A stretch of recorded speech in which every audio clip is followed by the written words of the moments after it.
بسم اللہ الرحمن الرحیم۔ حضرت عبادہ بن صامت رضی اللہ عنہ کہتے ہیں کہ ایک مرتبہ حضور صلی اللہ علیہ وسلم نے رمضان المبارک کے قریب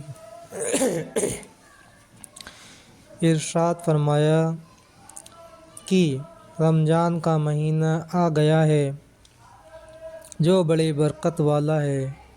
حق تعالی شانہ اس میں تمہاری طرف متوجہ ہوتے ہیں اور اپنی رحمت خاصہ نازل فرماتے ہیں، خطاؤں کو معاف فرماتے ہیں، دعا کو قبول کرتے ہیں، تمہارے تنافس کو دیکھتے ہیں اور ملائکہ سے فخر کرتے ہیں۔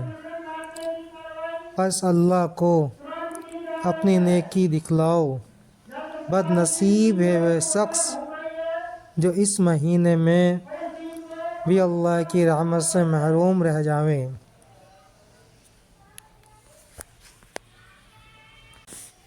فائدہ: تنافس اسے کہتے ہیں کہ دوسرے کی حرص میں کام کیا جاوے اور مقابلے پر دوسرے سے بڑھ چڑھ کر کام کیا جاوے، تفاخر اور تقابل والے آویں اور یہاں اپنے اپنے جوہر دکھلاویں۔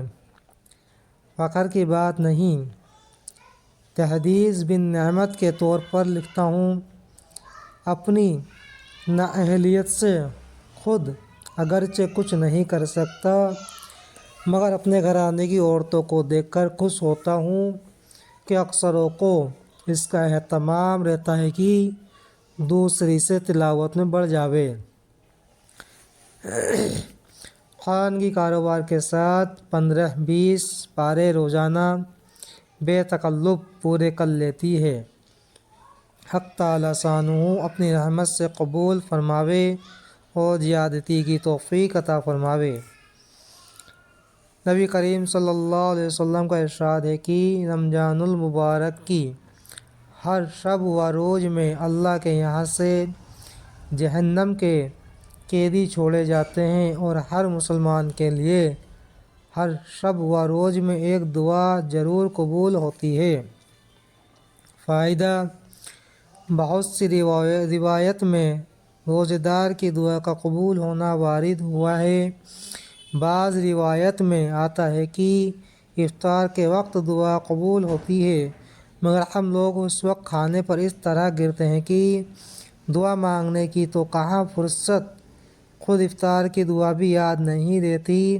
افطار کی مشہور دعا یہ ہے: اللہم لک صمت وبک آمنت وعلیک توکلت وعلی رزقک افطرت۔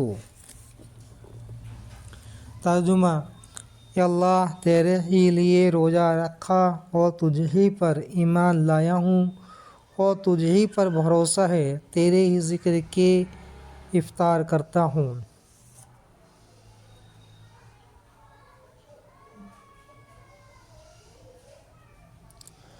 حدیث کی کتابوں میں یہ دعا مختصر ملتی ہے۔ حضرت عبداللہ بن عمرو بن عاص رضی اللہ عنہ افطار کے وقت یہ دعا کرتے تھے۔ ترجمہ: اے اللہ، تیری اس رحمت کے صدقے جو ہر چیز کو شامل ہے، یہ مانگتا ہوں کہ تو میری مغفرت فرما دے۔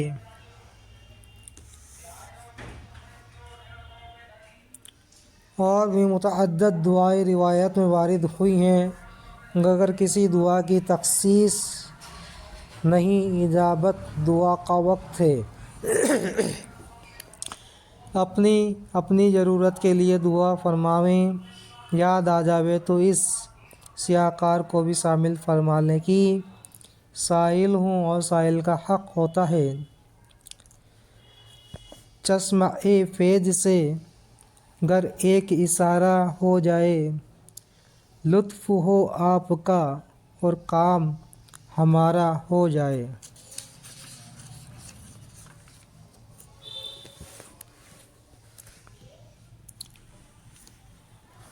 حضور صلی اللہ علیہ وسلم کا ارشاد ہے کہ 3 آدمیوں کی دعا رد نہیں ہوتی: ایک روزے دار کی افطار کے وقت، دوسرے عادل بادشاہ کی دعا، تیسرے مظلوم کی رزق کو حق تعالیٰ شانہ بادلوں سے اوپر اٹھا لیتے ہیں اور آسمان کے دروازے اس کے لیے کھول دیے جاتے ہیں۔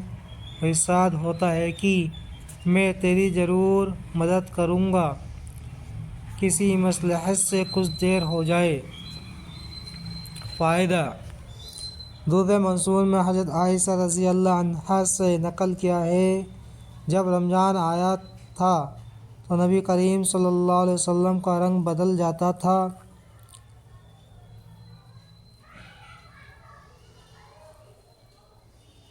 اور نماز میں اضافہ ہو جاتا تھا اور دعا میں بہت عاجزی فرماتے تھے اور خوف غالب ہو جاتا تھا۔ دوسری روایت میں فرماتی ہیں کہ رمضان کے ختم تک بستر پر تشریف نہیں لاتے تھے۔